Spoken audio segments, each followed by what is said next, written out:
Okay. Exhibit D, the Companies Act 2006, 44 execution of documents, 26th day of January 2015.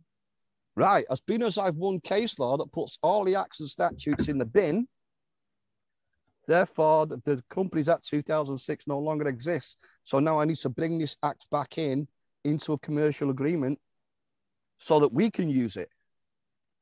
Okay. Yeah. Say that first bit. Can you say that first bit again?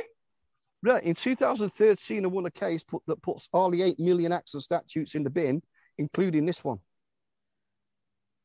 So we cannot hold this against them because it's already in the bin. So I needed to bring this act back into the affidavit, back into an agreement with the government. Right. So now there's 657 legal agreements to this act that didn't exist before. Great. Okay. The Companies Act 2006, 44 execution of documents. Under the law of England and Wales or Northern Ireland, a document is executed by a company, A, by the affixing of its common seal, or B, by signature in accordance with the following provisions. 2, a document is validly executed by a company if it is signed on behalf of the company, A, by 2 authorised signatories, or B, by a director of the company in the presence of a witness who attests the signature. Right, 4. let me stop you there. Yep. It's a company. HM Parliaments and Governments, your corporate entity is a company. How many documents have you got of this company without a signature on it? And the answer to that is all of them. Yeah. Yeah. A document signed in accordance with subsection 2 and expressed in whatever words to be executed by the company has the same effect as if executed under the common seal of the company. The legal effect of the statute is that documents and deeds must be signed on behalf of the company by a director in the presence of a witness or by 2 authorised signatories. Without adherence to these provisions, no mortgage contracts can be considered duly executed by a company, and their terms are therefore legally unenforceable, as was clearly implied when the Court of Appeal endorsed the view of Lewison J. in the case of Williams versus Redcard Limited, 2011. For a document to be executed by a company, it must either bear the company's seal. You've highlighted that because of your seals. You've got the seal. Yes. Yeah. Yeah. Or it must comply with section 44(4) in order to take effect as if it had been executed under the seal. Subsection 4 requires that the document must not only be made on behalf of the company by complying with one of the 2 alternative requirements for signature in section 44. 2, it must also be expressed in whatever words to be executed by the company. That means that the document must purport to have been signed by persons held out as authorised signatories and held out to be signing on the company's behalf. It must be apparent from the face of the document that the people signing it are doing something more than signing it on the company's behalf.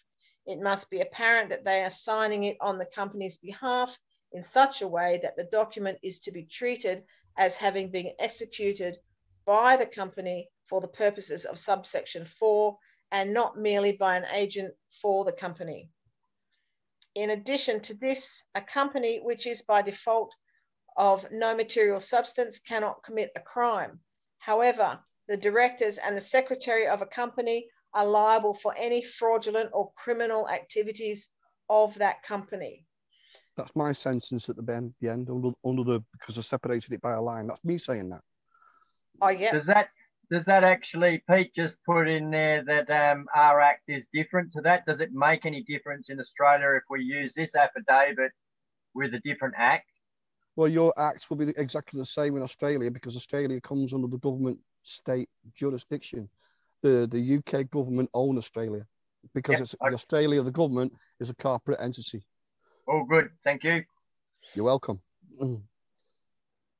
Exhibit E, the insanity of tax, on and for the record. There is a loaf of bread on Morrison's shelf.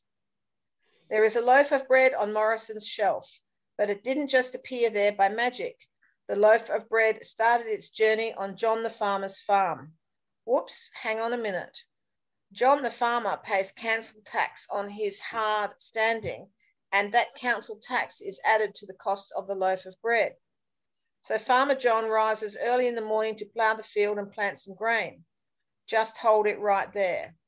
If the tractor there is red diesel fuel and that fuel carries a fuel duty of 36% plus the VAT on the duty, plus the VAT on the diesel and the tax, and all that tax goes into the cost of the loaf of bread.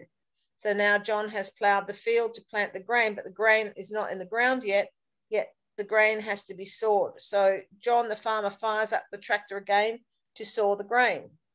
Just hang on.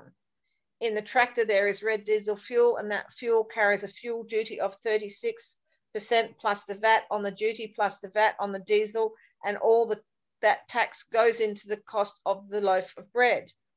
Now the grain is sawed and is in the ground, and John the farmer has to wait 3 of 6 months while the grain grows and is ready for harvesting. Wait a minute. John the farmer pays council tax on his hard standing, and that council tax is added to the cost of the loaf of bread. So now it's time for harvesting. John the farmer fires up the big monster combine harvester and harvests the field. Whoa, stop. In the combine harvester, there is red diesel fuel, and that fuel carries a duty of 36% plus the VAT on the duty plus the VAT on the diesel, and all that tax goes into the cost of the loaf of bread. Now, John the farmer has a big pile of hay and a whole pile of grain. So John the farmer calls up Bob, the haulage truck driver, to carry the grain to the grain storage silo. Stop the bus right there. Bob, haulage truck driver, drives a truck on the road. Now, this has white diesel fuel in the tank, and white diesel fuel carries a duty of 80% plus the VAT on the duty plus the VAT on the diesel, and all that tax goes into the cost of a loaf of bread. Also, Bob, haulage driver, truck driver, pays road tax to drive on the road. Bob, haulage truck driver, lives in a house and pays council tax, and all that tax goes to the cost of the loaf of bread. It gets better. The grain has now been delivered to the grain storage silo. Stop. The grain storage silo company pays commercial council tax, and all the employees of that company live in houses, and they all pay domestic council tax, and all that tax is added to the cost of the loaf of bread. Are we beginning to see a trend here? So the grain sits in the storage silo until it is called upon by the flour mill. Just hang on. That's even more commercial council tax, and all that tax is added to the cost of a loaf of bread. That's absolutely correct. The tax man just loves the tax. So the flour mill calls up Bob, the haulage truck driver, to carry the grain to the flour mill. Stop. My ears are bleeding and my brain hurts. No pain, no gain. Knowing the truth is a painful experience. And if you can't stand the pain, go back to sleep and keep paying the tax. Are you insane? Aren't we all? We have been doing this off sanity for donkey's years now, and now shut up and take it. No. Bob, the haulage truck driver, drives a truck on the road. Now this has white diesel fuel in the tank, and white diesel fuel carries a duty of 80% plus the VAT on the duty plus the VAT on the diesel, and all that tax goes to the cost of a loaf of bread. Also, Bob, haulage truck driver, pays road tax to drive on the road. Also, Bob, haulage truck driver, lives in a house and pays council tax, and all that tax goes to the cost of a loaf of bread. Why? Shut up and take it. Oh my God, no. Now the grain is at the flour mill. Stop, please, no, I can't take any more. Shut up and take it. Take the pain. What doesn't kill you will only make you stronger. The flour mill company pays commercial tax, and all the employees of that company live in houses, and they all pay domestic council tax, and all that tax is added to the cost of a loaf of bread. Whimper. Somebody has to pay the tax man. Now take it. Having made the grain into flour, now the flour is ready to go to another storage depot. Suck it up. The flour mill calls Bob, the haulage truck driver, to carry the flour to the storage depot. Bob, the haulage truck driver, drives a truck on the road. Now this has white diesel fuel in the tank, and white diesel fuel carries a duty of 80% plus the VAT on the duty plus the VAT on the diesel, and all that tax goes to the cost of the loaf of bread. Also, Bob, haulage truck driver, pays road tax to drive on the road. Also, Bob, haulage truck driver, lives in a house and pays council tax, and all that tax goes to the cost of a loaf of bread. The storage depot company pays commercial council tax, and all the employees of that company live in houses and they all pay domestic council tax, and all that tax is added to the cost of the loaf of bread. Do you have a gun? Somewhere. Now the bakery has an order for some bread, so they call Bob to collect the flour from the storage depot and take it to the bakery. Not saying anything anymore. Bob, the haulage truck driver, drives a truck on the road. Now this has white diesel fuel in the tank, and white diesel fuel carries a duty of 80% plus the VAT on the duty plus the VAT on the diesel, and all that tax goes to the cost of the loaf of bread. Also, Bob, haulage truck driver, pays road tax to drive on the road. Also, Bob, haulage truck driver, lives in a house and pays council tax, and all that council tax goes to the cost of the loaf of bread. The bakery company pays commercial council tax, and all the employees of that company live in houses and they all pay domestic council tax, and all that tax is added to the cost of the loaf of bread. Can I find that gun? No, you're not allowed a gun. It's against legislation. Besides, you might just use it to shoot the tax man, and we can't have that, can we? Silence. So the bakery calls up Bob to take the bread to Morrison's. Silence. Bob, the haulage truck driver, drives a truck on the road. Now this has white diesel fuel in the tank, and white diesel fuel carries a duty of 80% plus the VAT on the duty plus the VAT on the diesel, and all that tax goes to the cost of the loaf of bread. Also, Bob, haulage truck driver, pays road tax to drive on the road. Also, Bob, haulage truck driver, lives in a house and pays council tax, and all that tax goes to the cost of the loaf of bread. Morrison's is a company that pays commercial council tax, and all the employees of that company live in houses and they all pay domestic council tax, and all that tax is added to the cost of the loaf of bread. What are you looking for in that drawer? Nothing. Where are you going? This is a peaceful, occupied Downing Street on today. I thought I would keep them company. What's in your pocket? Nothing. Well, don't be too long. You have work to do so you can keep paying the tax man. And when you get old, you're going to need plenty of money to spend on the grandkids, things like mobile phones and Xboxes and computer games. The door closes. Now, the first question is, how much is the tax on the loaf of bread when it is still on the shelf? The tax man has already had more than he should. He does not care if it's sold or if it goes stale. It does not matter who pays for the bread, whether the purchaser is employed or unemployed. It's all the same to the tax man. So how much is the tax value on the loaf of bread on Morrison's shelf? If all the tax was removed from the loaf of bread, just leaving the cost of each loaf inclusive of the growing, manufacturing, transport costs, even allowing for some profit for all the processes involved, how much would it cost? The answer to that question will astonish you. These calculations have been made by two chartered accountants, burning the midnight oil and plenty of coffee. Coffee, cool, here's the answer. 85% of the cost of the loaf of bread is nothing but tax. This means that if a loaf of bread costs £1, then the price on the shelf should be 15p. Ouch, isn't that amazing? Now take this example and apply it from across the board, from a lollipop to a colour TV to the tarmac on the road to the cost of a house or car. A £20,000 car would now be, say, £3,000. Doesn't that sound good? A £100,000 house would cost £15,000. This is an economically valid example. Let it sink in for a while. There's more. We pay 24% of our income out of our gross earnings to the NHS. Now, I know if you are employed, you only pay 8%, but your boss pays 16%. And who do you think earns that 16%? You do. You pay your part of your boss's 24% as well. Now, the NHS pays for a lot of things, such as hospital staff, medication, ambulances, and unemployment from the Department of Works and Pensions. And I hear the words, so what? Well, all that money is spent and the tax man rakes back 85% of it.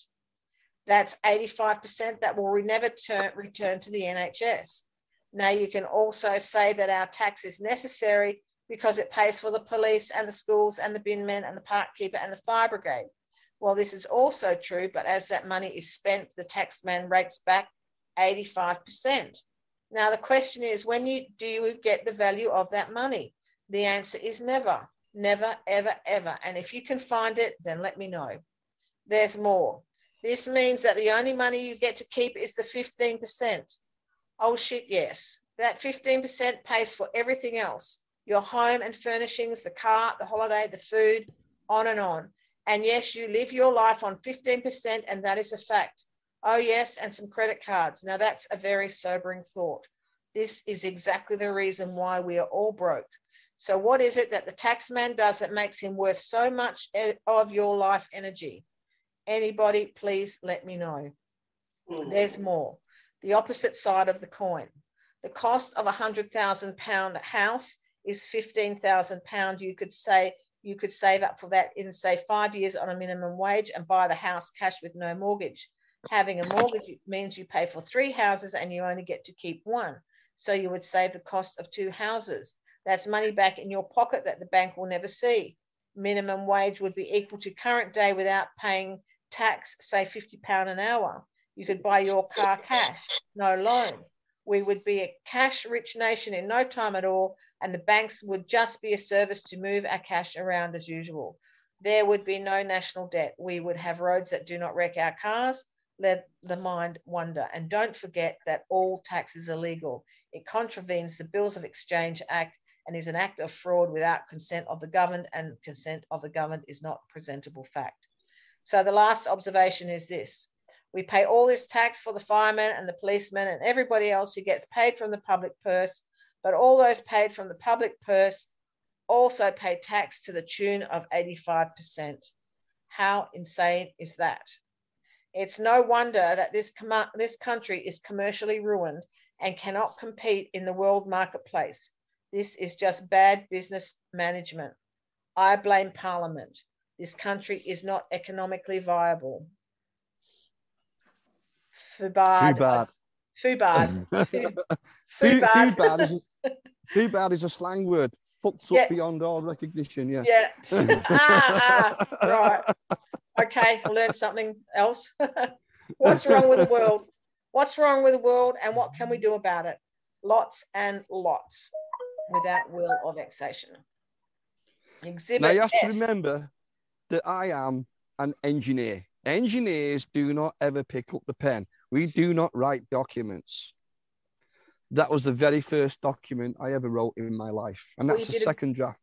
Because the first draft, I felt like suicide. I had to add some humour in there, like it was 2 people talking.